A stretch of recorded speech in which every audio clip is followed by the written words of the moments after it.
Well, it's a huge project. It could be historical one. There is some oil seepage a little bit in the engine, so I'm debating. I obviously drained the coolant, and I'm gonna try to find out what is the leak and how serious it is. But I think I will attempt also placing new heads which are already assembled with new valves. So this is gonna be a several days huge project. And we have a surgical tools.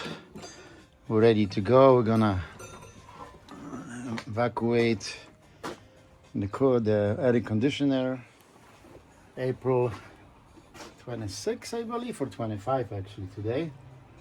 2026. Let's go. We're covering the AC from the system. You should see the AC agent, refrigerant.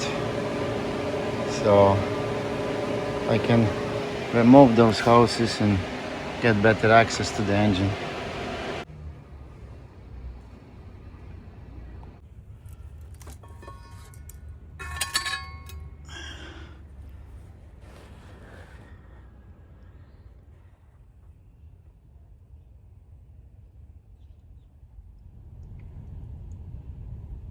That's what needs to be removed, each and one of them in a certain sequence.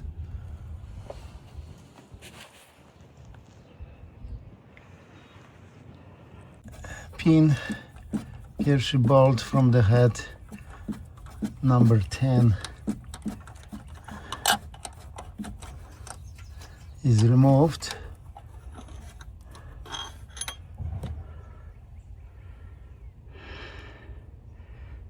Ten of these guys hold head into the block. Amazing. Now to remove the head, this tensioner has two bolts holding it. One is here and one is in the block, and there is a special tool that you screw onto to pull that pin out of there, so we can separate head from block just by banging on this tool here. You can see how the pin is coming out when I bang on it. There we go. Off he goes. All right. So this is the pin that was holding this tensioner, and now I can remove the head because this was holding it, pinning it together. Cylinders are exposed. Cylinder walls are actually in very good shape. There is no scratches. We'll clean those pistons, but I have access now to the engine mount and to the starter right there to replace it very easily, and do the also oil cooler right there, this part right there.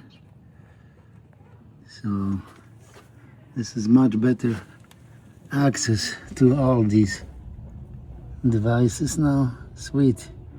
And this is head, but now we're gonna put totally new head and new valves as well.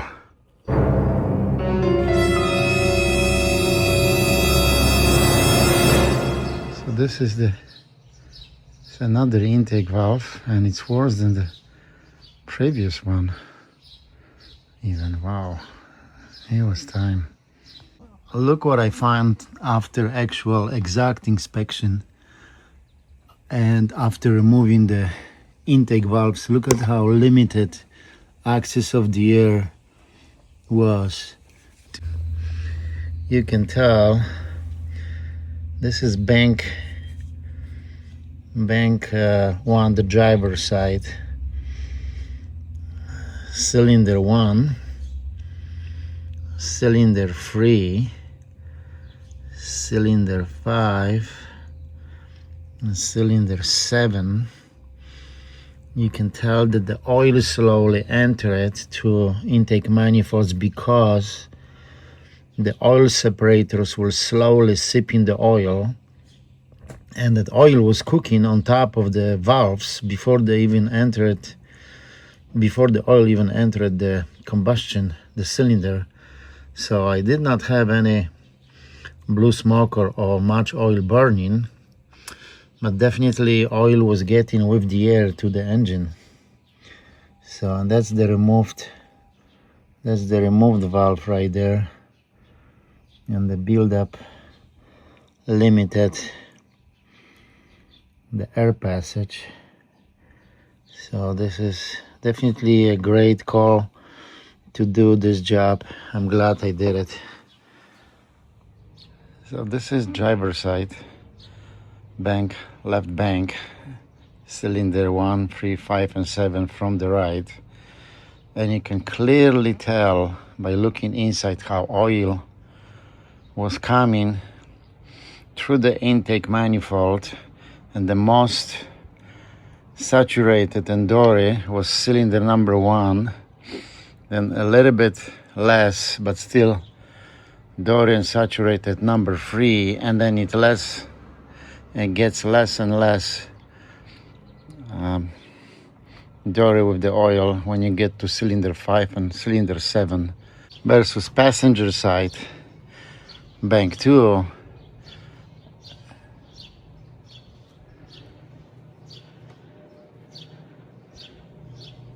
much less, still plenty, but much less oil was on the passenger side going into the intake manifolds from the oil separator.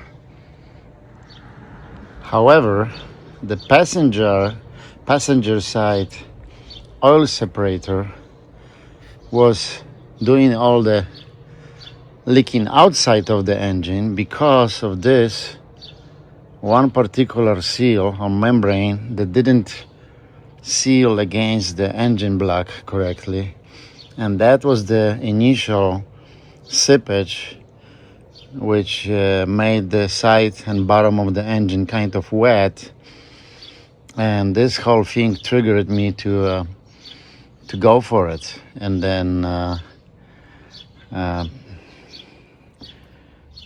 I'm really glad I've done this job. But the left driver side separator, the other one, is that felt the most and allowed the oil inside the driver's side intake manifold. Actually, there is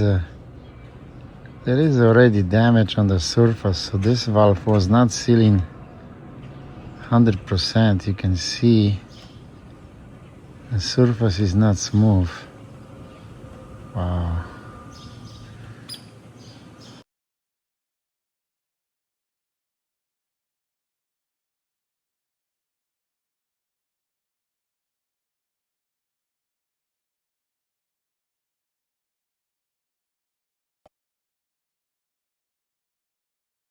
There's two broken pieces, and I got new coming with these two washers. They really seize into those oil return nests. Have to clean it now, vacuum, suck the metal particles, because that's where the oil goes, and the new tubes will go there now, but there is no internal damage there. These suckers broke just like that, but I was able to thread it in. As you see, I thread in the hole in each one, and then I screw the bolt and just pull them out. Oh well.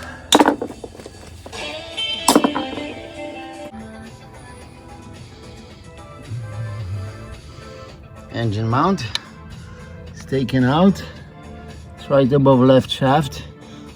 Now I have access to the oil cooler, and then later I'm gonna take this starter out of there with those two cables attached and disconnect from the transmission housing.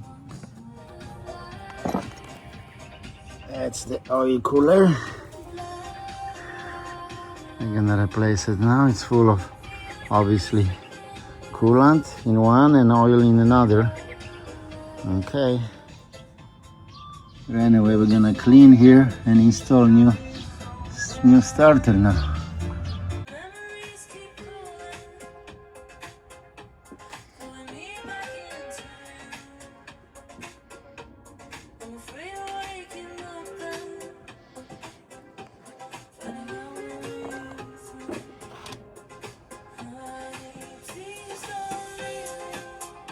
So the thing with the long or high mileage vehicles is that after a while gaskets like this one that goes on top of oil cooler, you can see there is always no rubber left, versus the new one when you can see the height of the rubber, you know, it's nice, and it's this type of seal, and you can see how thick that rubber is. And basically what it may eventually cause is that coolant leaks to the oil leaks to the coolant as the boat come through this, because it's mounted on the side of the engine to cool the oil.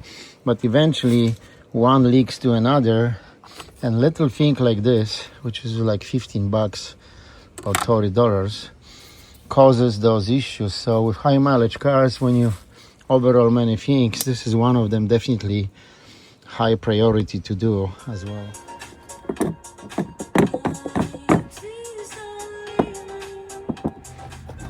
And another engine mount. This one is good. The other one was broken. This one is solid. So I was able to remove it. All right.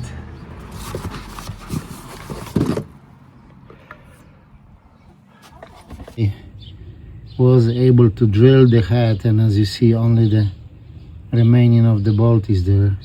I drilled it out, so I'll be able to remove the head. But it's interesting how there's always a story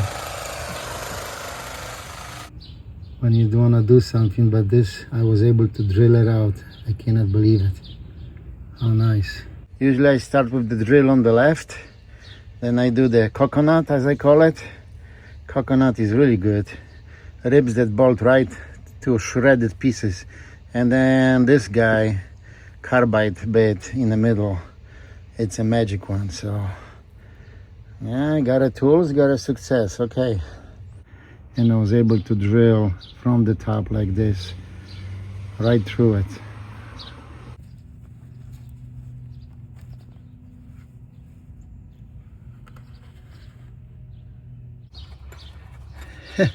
On top of it, once the pressure is released, so this is the bolt that was around it, and this I was able to file this head off of this bolt.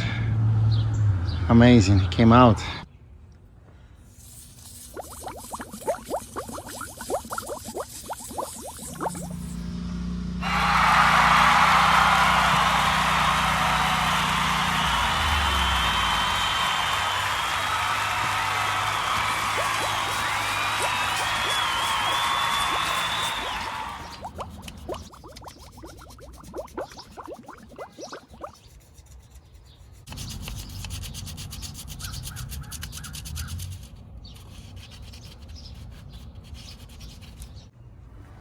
I was successful to tack in 2 new converters after removing the steering shaft. I was able to disconnect it and sneak it in, but now I'm finishing cleaning the pistons, and this one is still left here. Other than that, every piston is pretty much in the good new like conditions, but couple pistons we're gonna turn now the engine using this guy, and as we do, the piston we want come up and piston we don't go down. And we have the boat that we need exposed up and wipe all the residue on the walls and continue.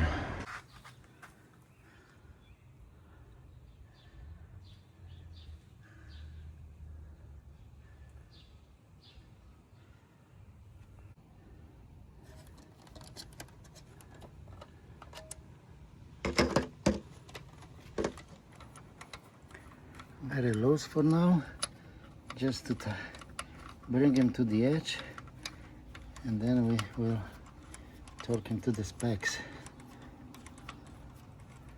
So the first stage is 40, and that's what I set it up to 40. So I'm gonna torque 10 of them to the first stage, which is 40 Newton meters, in a certain sequence described by a manufacturer.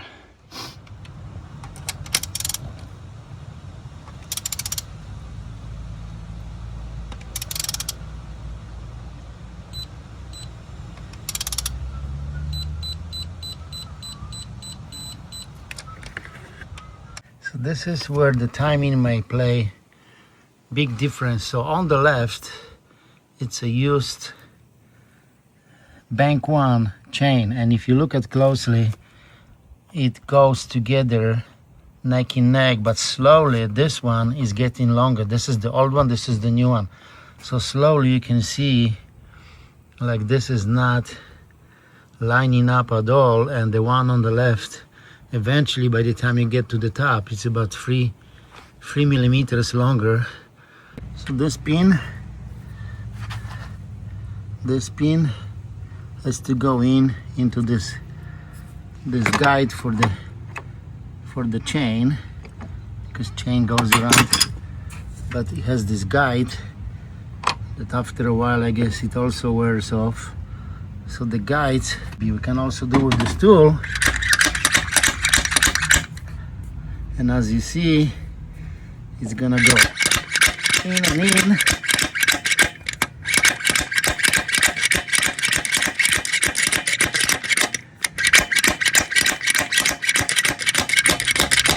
And it's in. Tools is everything. So the left chain is already routed with the guides. Both guides are in. Now I'm routing the left chain, and that's already sitting on the pulley there, and I'm gonna now install here the water pump. Otherwise I couldn't route this chain from here around this pulley. So now I can install a new water pump. It goes right into this hole. Now since the chain is in that hole, I can take this pump and install it. So this gear goes inside the gear. There is a gear with the gear. So this fits right between, and went right between the gear right there. So that's a water pump, and the whole housing with thermostat comes on top of it next. And this is the whole new thermostat. We're gonna put it right into this big housing. It basically goes right there, and that's the connection for the engine computer to know when to open thermostat, when to close it, connections to the radiators to let the extra coolant out or colder coolant in. This gasket has to be exactly in the groove, otherwise all kinds of leaks could be happening later. There is another gasket around this housing. Beautiful.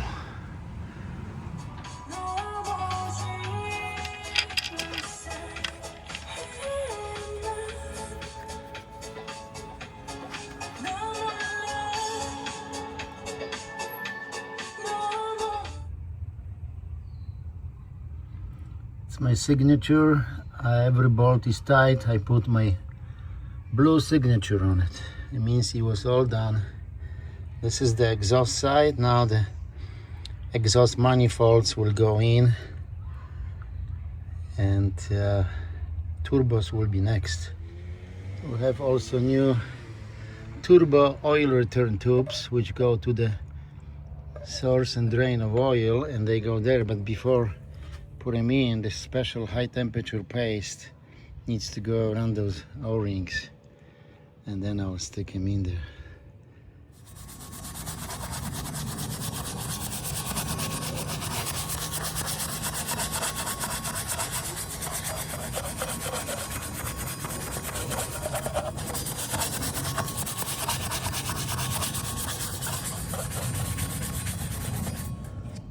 Well, finally exhaust starting to look like an exhaust. So basically this fits at the bottom of those brackets there, and then flips perfectly straight onto those bolts, and the 8 bolts have to be tightened, and this connects later to turbos and to the exhaust. All right, that's the left one, or the right one, and then we do the left one. And that's a cross pattern, so I have to go from the center sideways, last one and the last one. So that's how we're gonna tighten this. Kind of washer or sealer goes right on the top, the edge up, and that's where the turbo is gonna go on top of it. So I got brand new for each exhaust manifold. Now I'm gonna put the left manifold in. Now I was watching also a factory 56 series. It's called one man one engine, when one guy assembles AMG engine, and they have a special tool for this to flatten on those bolts. I don't have the tools. I have to figure out. You have to smack heck out of it and just lock it in a place, so these nuts have no way to go anywhere. So I have to figure out that part, because I don't have the special tool to press them down, but I'll figure out something.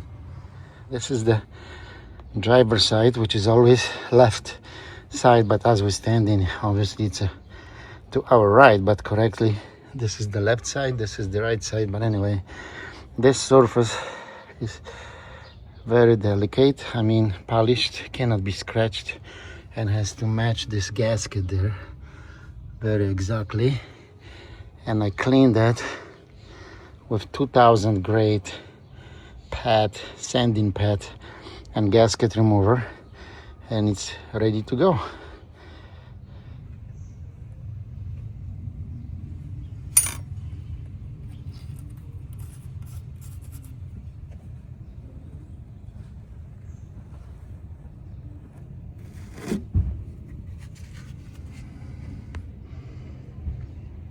Big part of my project is, of course, John Martin, which is who is I should say general manager, parts manager at Lauber Mercedes. I call him George Martin, as a Beetle producer, and he likes that nickname.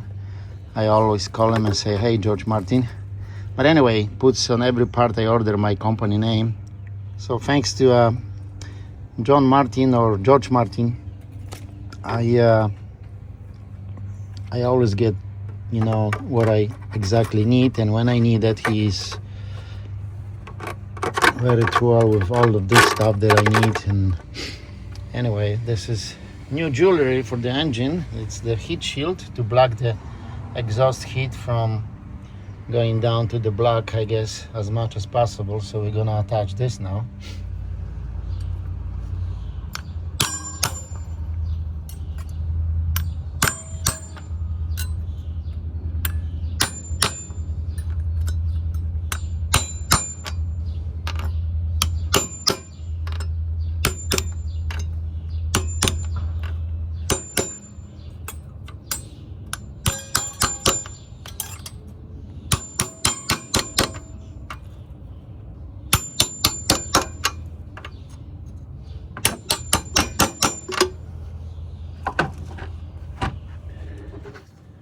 I think that will do.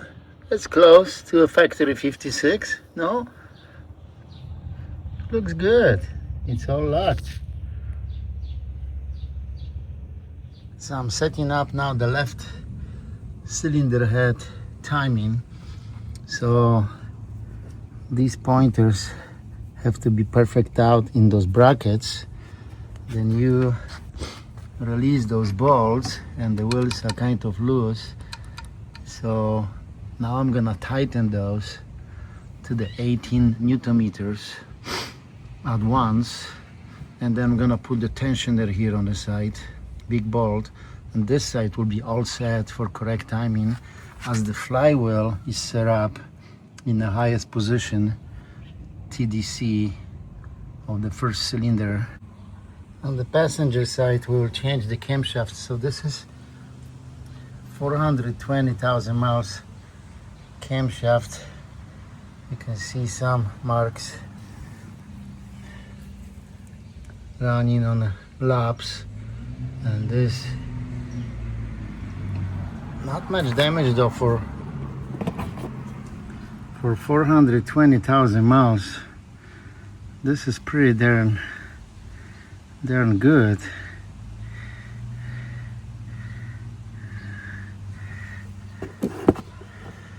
So we're gonna place the new one. That's an exhaust side right now. This is the exhaust side I should say. So intake is already in. I think I said exhaust before, but that's the intake. Intake is in. Now we're gonna lay down the exhaust, and yeah, I need to time it now as well.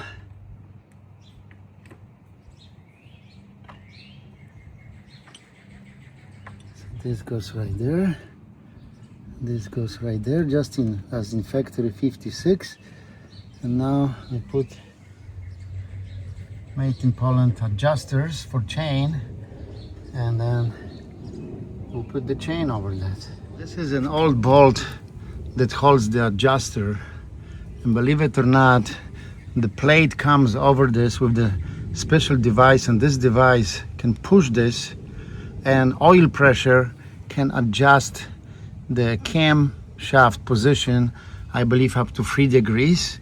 So at any given time the motor is running, the timing can be changed by computer thanks to this little thing. And later the plate comes here with two electronic sensors that push on that little knob here, and it allows the oil to go certain way, and the oil pressure changes this position of this camshaft here by up to 3 degrees, I believe. Now we're gonna set the timing. Now there is something called bridge. So this bridge holds the camshafts, and this is the old one, and it has to be sealed in a certain spots here. So the new one that came with the head that goes in here, okay, it has to be sealed exactly the same pattern like old one. So there is 2 round holes sealed. I'm sorry, this end. So there is 2 out there are sealed and 1 in the middle is sealed.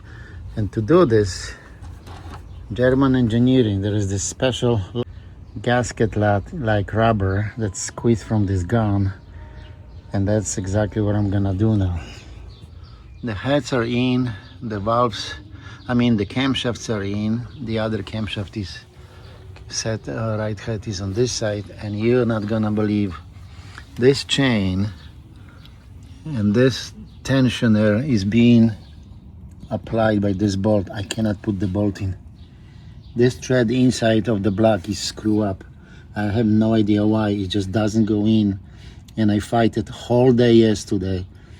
And this bolt may stop me from, because if that thread inside over there is screwed up, that's a block. That's what the block is. You have to replace the whole block, and you cannot even buy block. You have to buy the whole engine, used one or something, take everything off again. So I messed up. I don't know. I'm gonna try 1 turn in, half a turn back, 1 turn in, but it stopped. It doesn't go. And I tried look inside, put all kinds of stuff on it, anti-seize, and quarter turn in, out, and then I go the other way, half a turn. See it? This is thread is already coming out through the hole. It's slowly working, but this is how it pushes on this chain, but not directly. Like I said, it pushes on this wall right here, and this keeps the chain. Took me a few hours, but I did it. Son of the gun. Jesus. All right, now hold the chain and don't you give up now. The chain for another $500,000.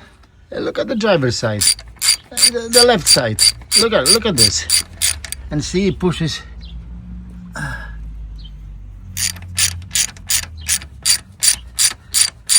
So something got caught in that thread on the other end, on the other side, I should say. This is how it normally works. Man, what a struggle on the other side, but this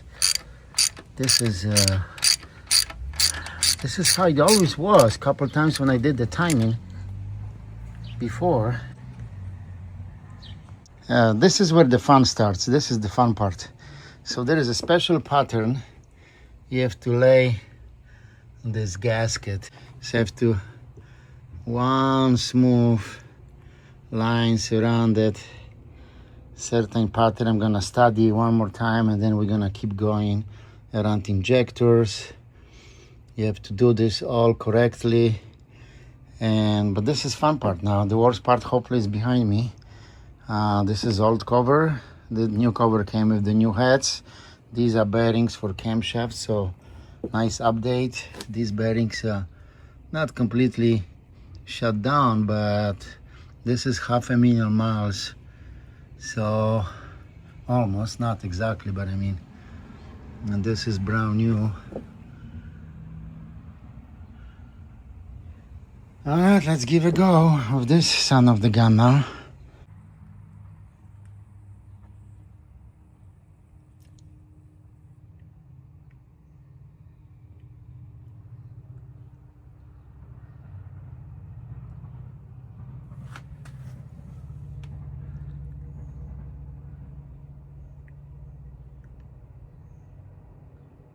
This is oil separator, and the previous one, these orange membranes will leak in the oil, literally, because that membrane got damaged. So to make sure you apply this perfectly straight,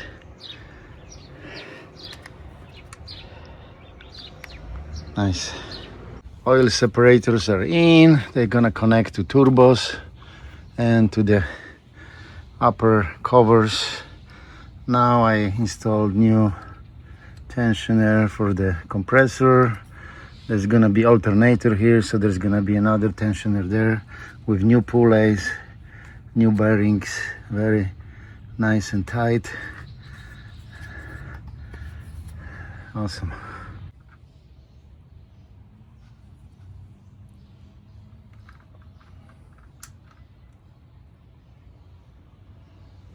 This is an amazing device. This is a vacuum pump. It's run by this exhaust camshaft on the passenger side, and it goes on the back, and the camshaft has grooves that match this. And as the camshaft turns, this vacuum pump turns, and guess what it does? It does supply a vacuum to certain hoses that need that for the intake manifolds, but also it clicks, this hose clicks on it.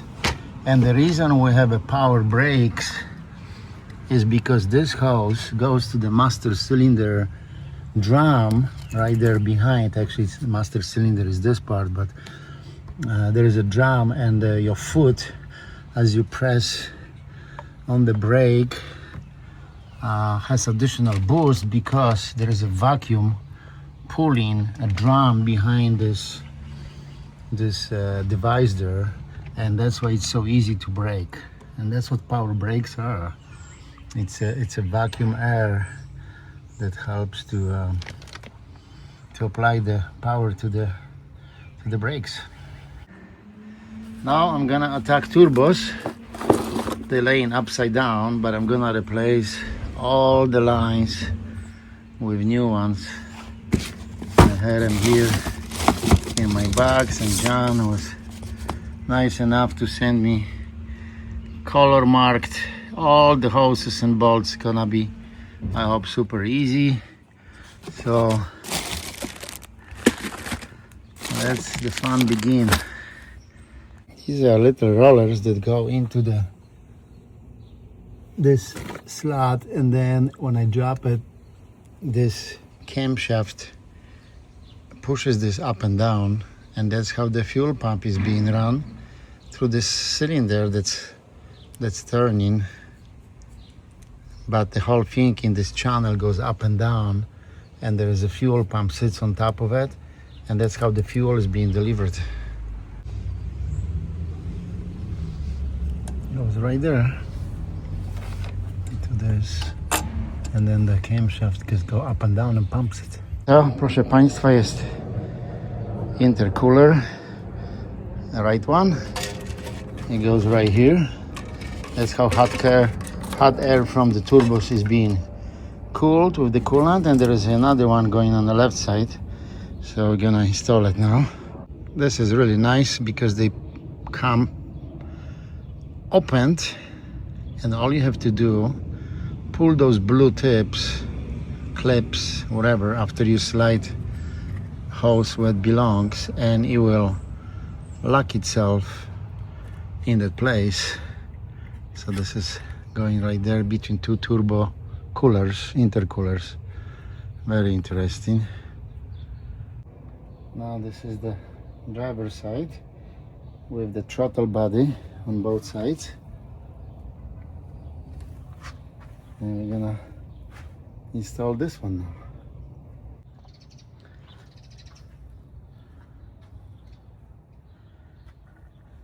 So this is a left driver's side intake manifold, which slides on the side of the cylinder head right there, and then I'm gonna install it now, and we're getting closer to finish this job. Factory 56, they apply special O-ring silicone kind of paste, grease I should say. So this is what I'm gonna do now. I find this one should be sufficient for all those rings that go into the intake on the head to prevent them, I believe, from drying. I'm not sure the purpose.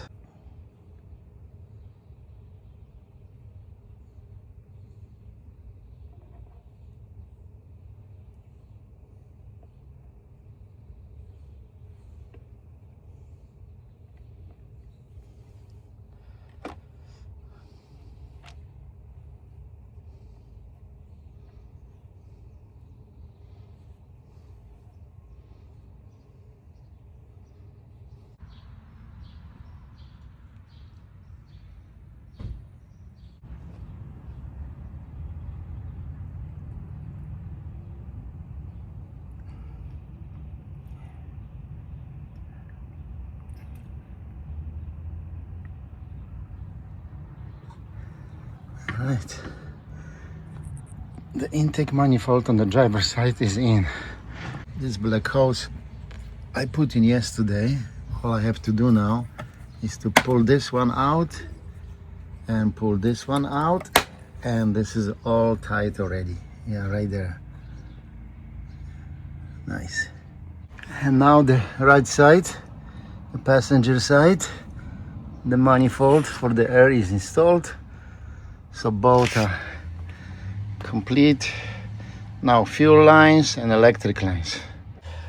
Fuel line, installing fuel line connected to the right bank fuel pump, because cannot install the harness, all the connectors, until you do that, and plus those boxes to control the camshafts, and then we connect the harness. But right now working on a tightening the fuel line to the body, or I should say to the valve cover, and then we'll do the control boxes. So the new harness, you know, has no bended wires, they're all straight, so you have to figure out which connects where, because this is ignition coils. So what I do, I go follow the old one. So the old one, it's shaped permanently, so you see two kind of like letter H. So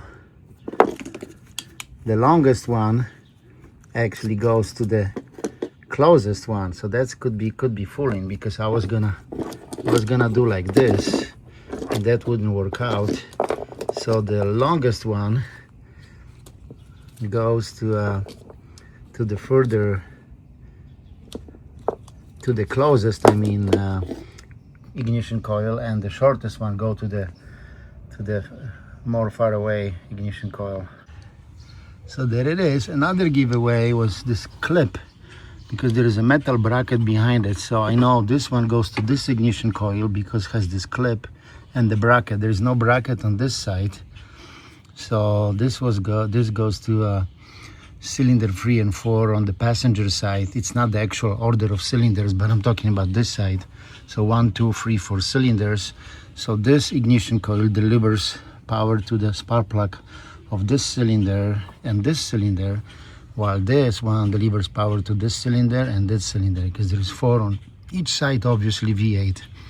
Now these boxes control the movement of the camshaft, so you can shut down 4 cylinders and have a 4-cylinder engine out of 8 and have a great fuel economy. So these boxes, that's what they do, and that's where remaining 2 yellow connectors connect. One box go here, one box comes here. So this is next.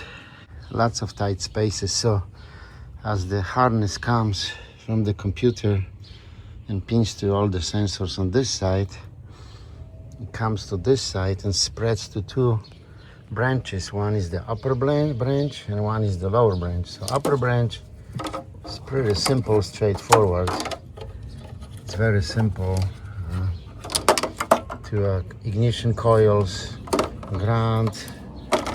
The lower one is more complicated. There's lots of, as with everything else on this engine, very small spaces, so I have to tackle in on the side, connect to the one sensor in the intake manifold, and then devices that move in shafts back and forth.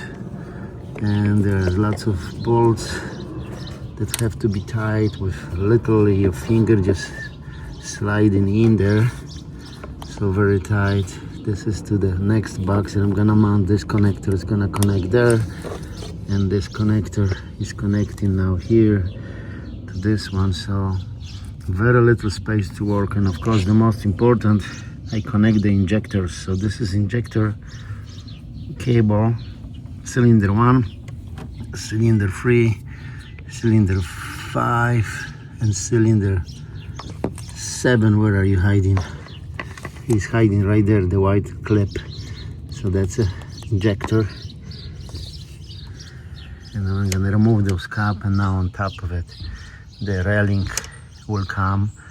It connects to this fuel supply, and then the pump gets the fuel to the injectors, and that's how the whole machine works. Germans, you. So this is, my friends, a new fuel railing which goes right on top of the fuel injectors. So this is the actually, it goes this way. This is this side. So I'm gonna place this underneath now on top of the injectors and connect the fuel line on the driver's side. The fuel railing is in, but there is one more thing. This connector needs to connect to the fuel pressure sensor, and this sensor is in the old one, so I'm gonna remove it. And this is This is the pressure, fuel pressure sensor, which I'm gonna clean first, and this is gonna go right into the fuel railing, and that's how a computer knows there is no problem with the fuel delivery, which is awesome.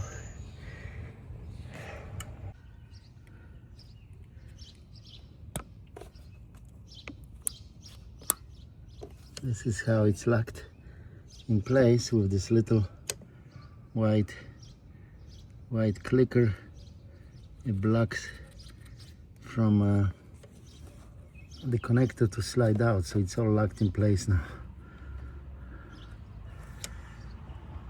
Now we have to connect the railing, this hose, and connect to the fuel pump and to the railing, and this will close this circuit, and then this hose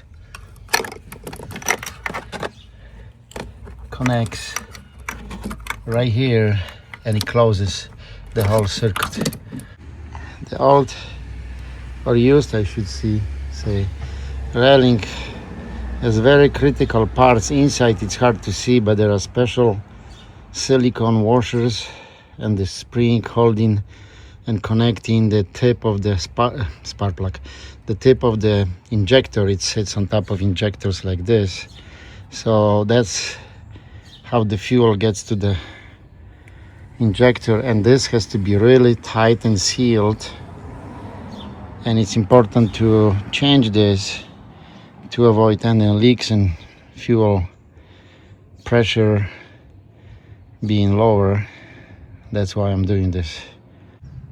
Basically, driver side is complete, including all the insulation, I assume for sound. I'm not sure. That's the fuel pump, and then the railing also covered with the special cushion like rubber, very thick. I think it's sound deadening reasons, but I rechecked all the connection on the driver's side, marked with blue paint. Every single bolt was rechecked couple times. Fuel lines connected. Circuit of the fuel is closed now, and the driver's side is complete.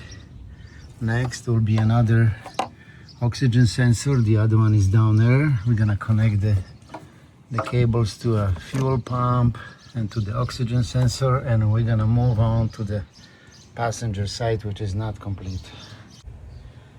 So obviously on the left there is a first oxygen sensor that sits right where the exhaust passes the turbos to read the content of the gases, and then the second one is behind the catalytic converter to compare, and then what's the content of the gases after it passes through catalytic converter. So I'm gonna install a new one I had on my shelf for like 3-4 years. I never changed that. This is obviously the difference. I may as well. I already spent the money, so put the new one in. Well, I had to remove the shield in order to install this. I'm gonna use a special wrench to install it. And this one is gonna go in there. All new. Again, laying on my shelf at least 3 years here.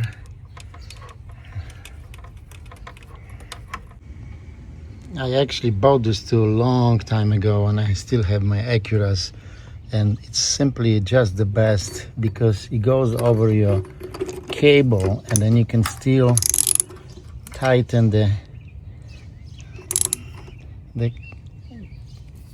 oxygen sensor without damaging the cable, and there is no way to put any socket there. So this slot, special socket, really makes big difference.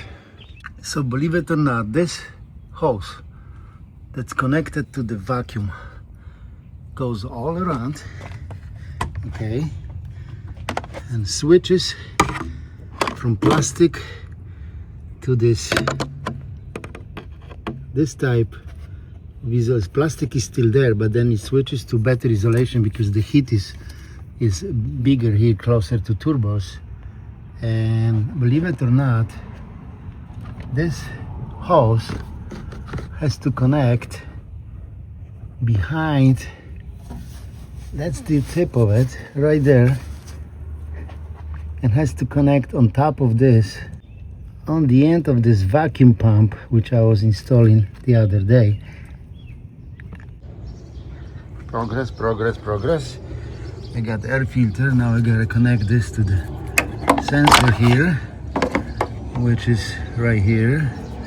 So it goes this way, then this way, and it clicks right here. And the cover goes right back. All right, one to go.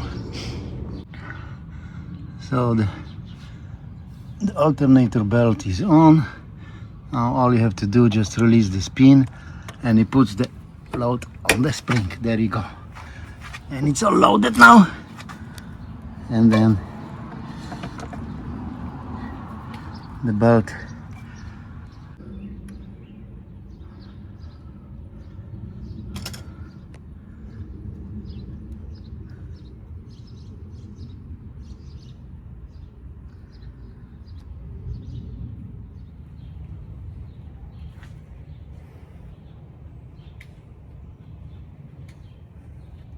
air conditioning connecting to the compressor. Those hoses there. This runs here to still mounted here. That's a high pressure, and then we're gonna do the low pressure. This to this outlet here in a second. Okay, now we're gonna mount it right there. Next, we're gonna install this fan. It goes right between in the slot. So we're gonna slide it right in.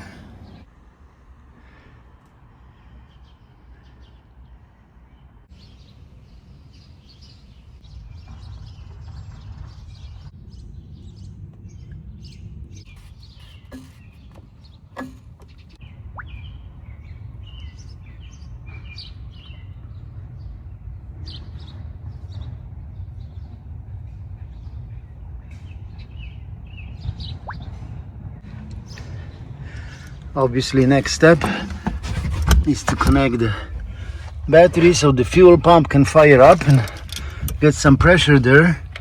So I'm gonna connect now the positive, and that's gonna activate all the systems on board.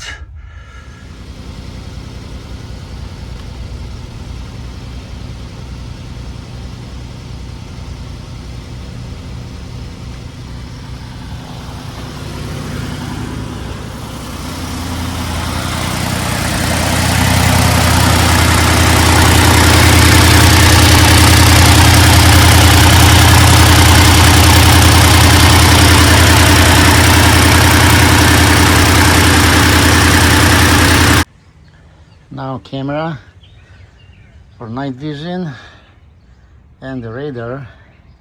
I'm gonna go in front of the car, and then the bumper will be next. Well, we're gonna charge the AC system of this machine. So you have to put into this reservoir special compressor oil, and I already filled to this correct level between 9 and 10, and it comes from Germany. It's a special compressor, AC compressor oil, to be added as you charge the AC system of this machine.